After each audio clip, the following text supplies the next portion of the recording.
Within the sedan hierarchy at Mercedes-Benz, the S-Class arguably gets all the fame. However, the E-Class has consistently been one of Mercedes-Benz's top sellers. Today I'm taking a look at the 2016 E400 Coupe. Let's go over some of the reasons why this model continues to be a solid pick in this ever-competitive segment.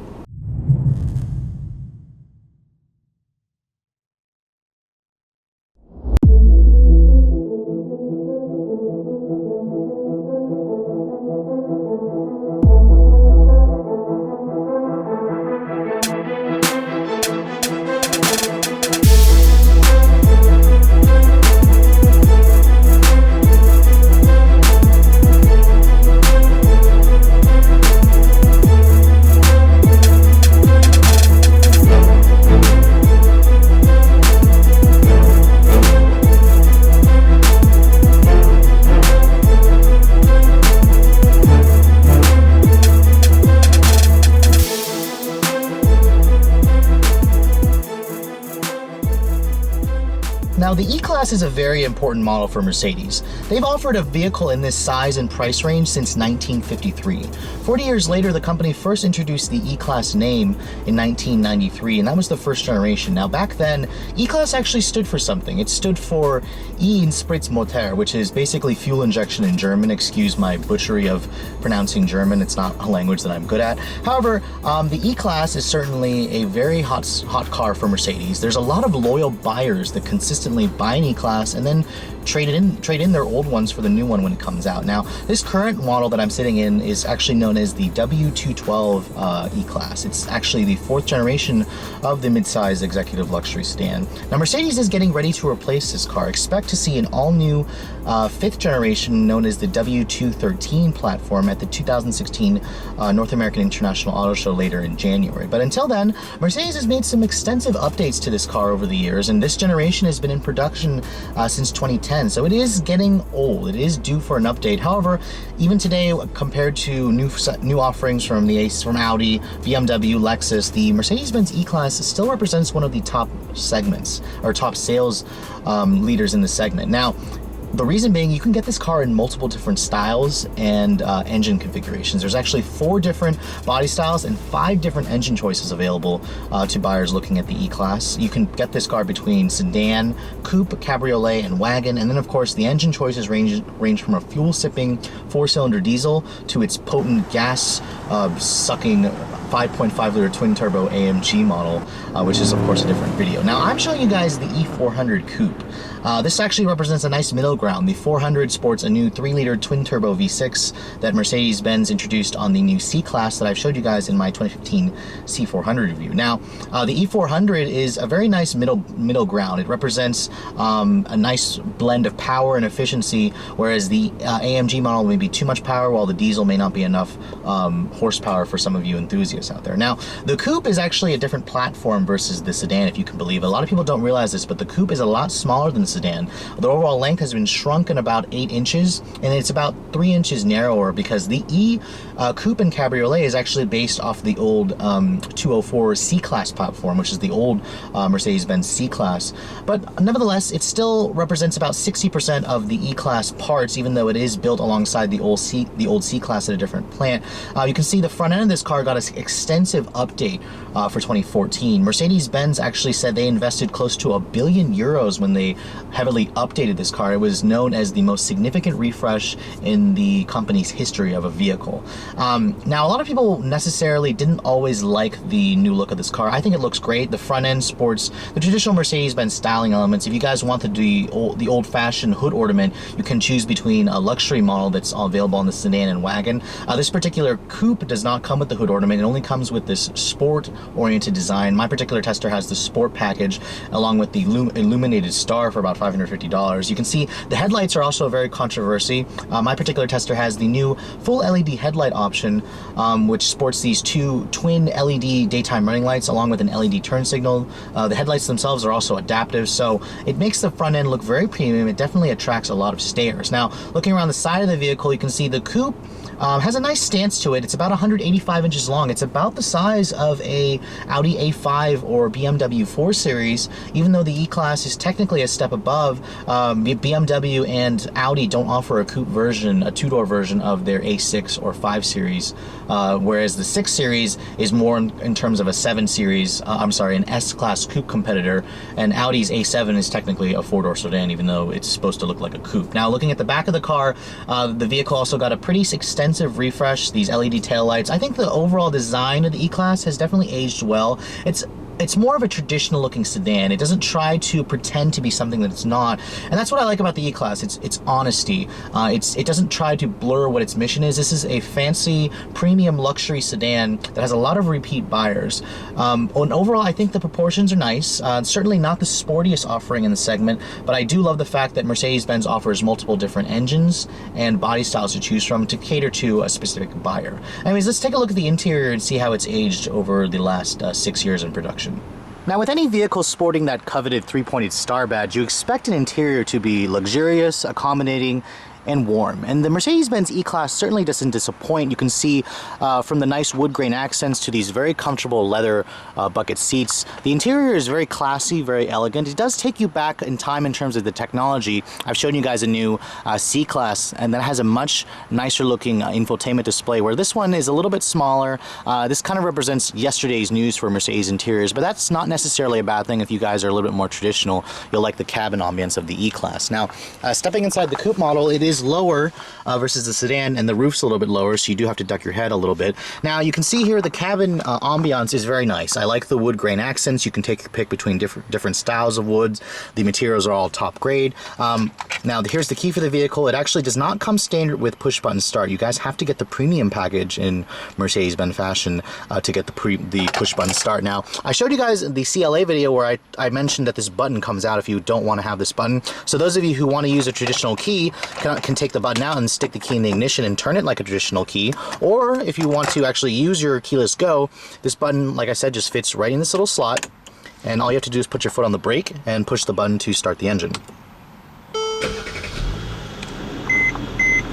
Now you can see the startup of the engine is very nice. This is a new 3-liter twin-turbo V6 that I showed you guys in the C400, basically the same engine. This will probably start replacing the 3.5-liter naturally aspirated V6 in the lineup. Now, shutting the door, in typical Mercedes-Benz fashion, the door has a very solid, heavy feel to it. That's a characteristic that a lot of our Mercedes-Benz owners definitely love when they purchase this kind of vehicle. Now, the steering wheel, as you saw, is power tilt telescopic. It has a very nice wood grain and leather accents. This is actually a $590 option if you guys want the wood grain. I also have the sports steering. It gives you the flat bottom wheel. It's a very nice looking steering wheel. You do have nice paddle shifters here for the 7-speed automatic. Now you can see here the rest of the cabin. One thing that jets out to me is the fact that that screen is small by today's standards. That's a 7-inch screen. It does have Mercedes' latest infotainment display in terms of the graphics, the map display graphics. They look pretty nice. They look premium. It's just a very tiny screen, especially when you look at the C-Class, which is supposed to be below this car. It has an 8.4-inch screen, which of course is not a touchscreen. Mercedes-Benz and most of the German brands do not like to use a touchscreen. Instead, you're using this command interface knob that kicks, that pivots, that you can push the click wheel. It's a very nice system. It's very easy to use also. I actually prefer it to BMW's iDrive. Audi's MMI is very similar as well. Now, the materials in here are also very nice. High quality, soft touch graining plastics here. Surprised there's no stitching with leather, but most of the upper level class vehicles offer it. However, the new C-Class and CLA, which is supposed to be below this car, offers the leather stitching. I believe if you go for like the AMG models, there'll be the Diseño leather. You guys can get that. However, this one is a little bit more basic. Now, the door panels are also soft touch plastic from the dash, more real aluminum and wood grain accents, and then leather stitching right here. All the windows are one touch, and with the cabriolet model, that back window actually rolls down. So it's very nice when you have both windows down. You have basically no pillar right here to take up your view. Now, looking at the rest of the instrumentation here, you have your typical Mercedes-Benz instrument panel gauges here with that little LCD helper screen in the middle. You can basically change that via these controls right here, where it'll show you your mileage, your fuel consumption, your eco display, stuff like that. Now, looking at the rest of the center stack here, it's refreshingly simple, surprisingly. There's simple buttons to use here. I like the fact that there's a number pad here. All the buttons are well labeled. Your volume control is right there. You have your heated and cooled seats in this particular one. My particular tester has the Premium 2 package that rolls in the cooled seats. This button right here makes your rear sunshade come up and down, so it's a nice luxury feature to have. This is for your seat belt retractor. The Eco button here is the auto start stop technology. Mercedes actually is one of the best in the business in terms of smoothness and quickness. You can see here dual zone automatic climate control, and then nice cup holders here, a little bit on the small side, a little bit more storage here, and it looks like there's a cigarette ashtray here with a lighter. But now going to this infotainment display here, basically anytime you want to use it, just push down on that controller or push up, and it'll go back to your menus here. Now, if you hit the star button here, you can set your different favorites. You can see here navigation, radio, media, telephone, vehicle settings. I mean, the interface looks very nice. I like the graphics. You have your Mercedes-Benz apps. That's part of their 3G hotspot. If you guys, Mercedes does not offer 4G yet, so you will have to wait until the company comes out with that. 3G is unbearably slow, but you can see here going to the navigation function I showed you. The screen looks good. Going back here to the home display, if you want to go to your radio sources here, you can see here, I like the interface here. It's very easy to use. The click wheel, it turns the correct way if I want to scroll to the right or the left, unlike Audi, which I think is the incorrect way. The graphics look great. I mean, this interface is really easy to use, along with the voice commands. All of them work very well. So I really think Mercedes has done a good job with the interface. I just want to see a bigger screen here, just to go with the more premium ambience of this cabin. This is basically the most dated element. Now, you can see here a panoramic sunroof is actually standard equipment on the E-Coupe. It's very nice that Mercedes gives you that as a standard feature. Usually they charge you like $1,500 to $2,000 for it. It's controlled via this knob here, or this little control switch right there, and you can see it's very nice. It opens up the cabin to a much, it adds a lot more light into the cabin. Looking at the rest of the controls down here, this is for your transmission selector. You can cycle between efficiency, sport, and manual. It'll tell you right there in the instrument panel which program you're in. If you flip this up here, there's nothing there. This is where the control would be if you guys got the cabriolet for the soft top that retracts down. Of course, if you get the coupe, there's no control there, so it's just empty. This is a nice soft padded leather armrest here. With some good storage there. These seat controls here are for the multi-contour seat. You get that with the Premium 2 package. Basically, if you want to like pull this over here, you can feel the bolsters squeeze you and hug you a little bit more. If you push this forward right here, the seat back, or this portion right here, extends a little bit forward to give you more thigh support. So it's a very nice, comfortable seat. The support, it gives you a lot of support, a lot of good bolsters to hug you in the corners, just to let you know that you're driving the coupe model, which is supposed to be a little bit more sporty. I mean, overall, I think the cabin of this car is still very nice. It certainly feels very premium. And those of you who don't like the new mouse pad controller with the touchscreen wheel, or the touchpad on the new Mercedes-Benz command system, will find this system a little bit easier to use, even though that screen is definitely probably the most detracting element of this interior. Now, being that this is the coupe model, you're probably wondering how's the back seat. Now, the back seat only holds 2 people, and they're really only reserved for kids. You can see here, I like the fact that when you flip this forward here, the seat just electrically moves forward, so that's very nice. Now, stepping back here, you can see the roof is definitely on the low side. However, surprisingly, I still have enough headroom here. I'm 5'7" and my head's not touching the roof. But Mercedes-Benz does give you some nice vents back here. There's a little bit more storage, some cup holders. There's no armrest here, surprisingly. So I'm surprised that Mercedes forgot to give you an armrest. The seat does fold down 60/40 at least. And then back here, the materials are still soft touch, more leather stitching right here. So it's nice that they didn't skimp on the quality in the back seat, even though it is missing a couple of features like no heated rear seats, no armrest back here. But overall, it's a decent place to spend time. Just know that it's mostly for shorter trips. Now, the trunk capacity of the E-Coupe is a little bit less versus the sedan. The sedan will give you about 15.5 cubic feet. This is about 13.5 cubic feet, so you really didn't lose much. This is still a pretty good sized trunk for a coupe. And you can see here, it does give you a 60/40 split as well. So it's overall, it's still a pretty practical car, despite the fact that it only has 2 doors.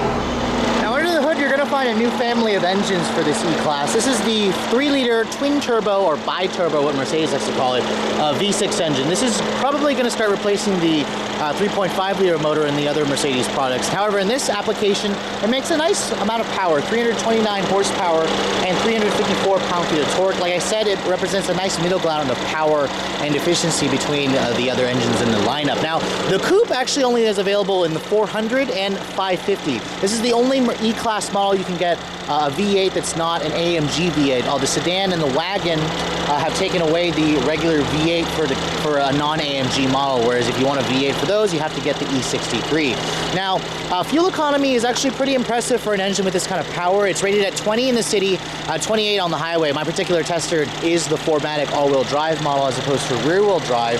If you guys go get that option, you'll get 1 mpg better on the highway if you guys go for rear-wheel drive. Now, there's only one transmission choice, a 7-speed automatic transmission. There's no manual available on the E-Class. It does have 1 less gear versus a lot of its competitors, but overall, let's get out on the road and take a look at how this performs. Your other option for the Coupe is a 4.7-liter twin-turbo V8 with 402 horsepower, but that's a different review. Let's get out on the road and see how this V6 performs, shall we? Now, it's been a while since I drove the current generation E-Class. In fact, the last Mercedes-Benz E-Class I showed you was actually the previous generation. I believe it was like an 03, and I wasn't terribly impressed with it. Now, the E-Class definitely does not appeal to the younger generation that the new CLA targets, the C-Class, the GLA targets. This is more for that traditional Mercedes-Benz buyer. However, you know, it still drives like a pretty nice car. My initial impressions are pretty good, despite the fact that this design's pretty aged. This car goes down the road with a level of solidity that you expect a Mercedes-Benz to give you.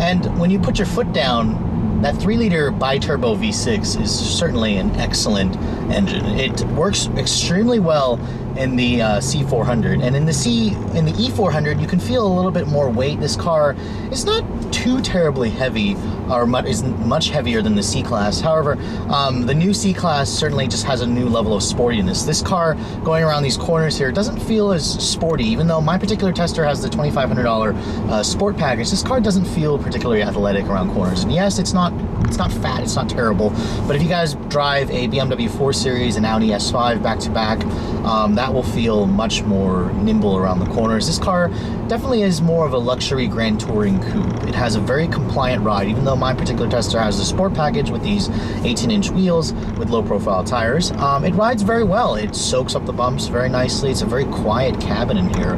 The ambiance in here is just very traditional Mercedes-Benz luxury. I like the wood grain steering wheel. Surprisingly, I'm not typically a fan of this kind of design aesthetic, but it works on this car.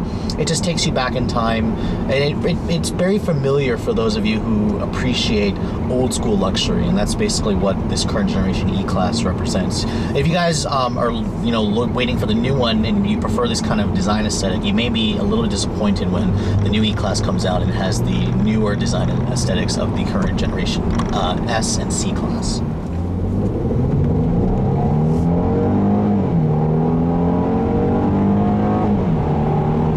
Now, when you put your foot to the floor, this car will get to 60 in about 5.5 seconds. There's not too much test data on this new engine. It's about a half second quicker than the old 3.5-liter V6, which is still available, the naturally aspirated motor. That one took about 6 seconds. Now, in terms of the class, the BMW 435i and the Audi S5 will smoke this car in a straight line. However, if you guys go for the E550 Coupe, that does have the 402 horsepower V8. That will be roughly as quick as the Audi S5 with its supercharged V6. Now, going down at higher highway speeds here, one thing I am noticing, I'm going to put the transmission back into its efficiency mode. Now, this 7-speed automatic is the typical Mercedes-Benz 7-speed automatic. It's nothing too terribly special.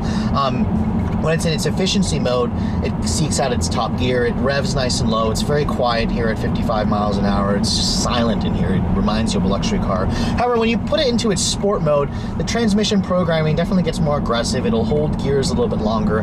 It's a little too aggressive for daily usage for me. I kind of wish Mercedes had a normal function. The 8-speed automatic transmissions in the competitors are certainly a step above this 7-speed auto, and Mercedes will be replacing this 7-speed auto with a new 9-speed auto for the next generation E-Class. Now when you come to a stop, you can see here the engine shuts off. It's very seamless. When you lift off the brake, it starts right back up. It's one of the best auto start stop technologies in the business.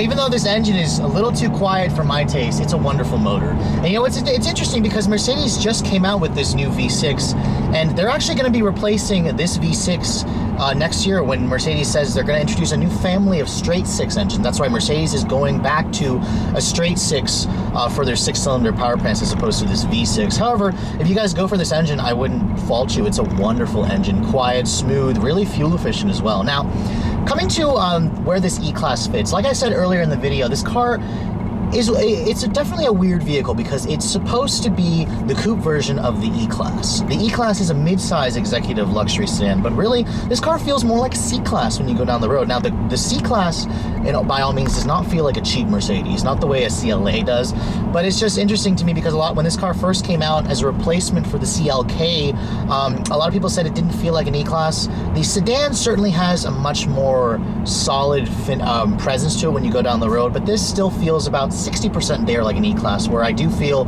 some of the C-Class tendencies coming in through the nimbleness and the smallness of this car, the narrowness. This car is very narrow for the class. Even the BMW and the Audi S5 are a little bit wider. They're about 2 inches wider versus the E-Class coupe.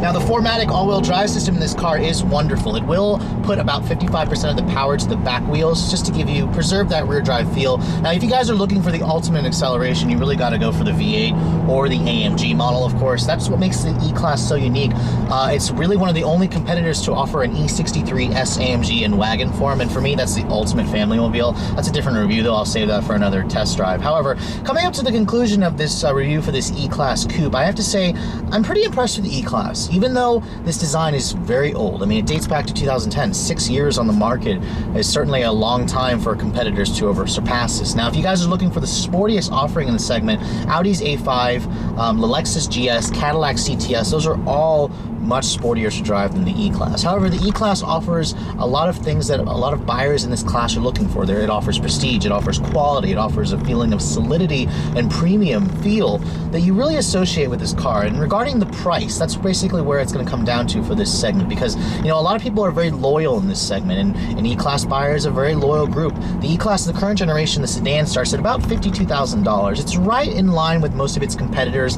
Some of them will start under $50,000 just because the E-Class comes standard with a V6 engine, a 3.5 liter, versus the BMW and the Audi A6. They come with standard with a 2-liter turbo 4-cylinder. Now, I expect Mercedes to offer the 2-liter turbo 4-cylinder in the next generation E-Class when it comes out for 2017. And I'm not entirely sure what pricing will be. However, at $52,000 for a base model, it's reasonable. The coupe is about $2,000 more. If you guys want 4MATIC all-wheel drive, it's another $2,500 more. Now, my particular tester, of course, has a couple of options on it. The Premium 1 package rolls in the keyless go, the navigation, Harman Kardon audio, backup camera. Definitely a must for this kind of vehicle. That's about $3,800. Another $2,800, $3,000 gets you the Premium 2. That gives you the passive driver assistance tech like lane keep assist. It gives you the blind spot indication. It also gives you cooled seats. If you guys want the all-out E-Class coupe, you got to go for the Premium 3 package. Now, the Premium 3 package rolls in the adaptive cruise control, the Distronic Plus,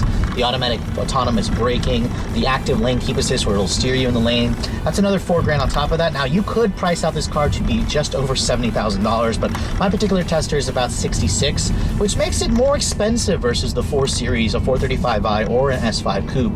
Then again, if it were my money, I probably would choose the sportier offerings, the S5 and the 435i. However, if you guys are a big fan and very loyal to the E-Class, this certainly will represent, you know, a very compelling vehicle to you, and it's certainly still a strong player in this segment. Anyways, I hope you guys have enjoyed my overview of this 2016 Mercedes-Benz E400 coupe. If you're in the market for a mid-size luxury coupe like this, make sure you check this one out. It certainly has a couple of appealing options, especially if you guys are very loyal to the Mercedes brand. Anyways, if you guys are looking to see the latest vehicles I'm testing, make sure you follow me on Instagram, like us on Facebook, subscribe to the YouTube channel, and so you can keep watching the latest videos. Thanks so much for watching, guys. I'll catch you all in the next video.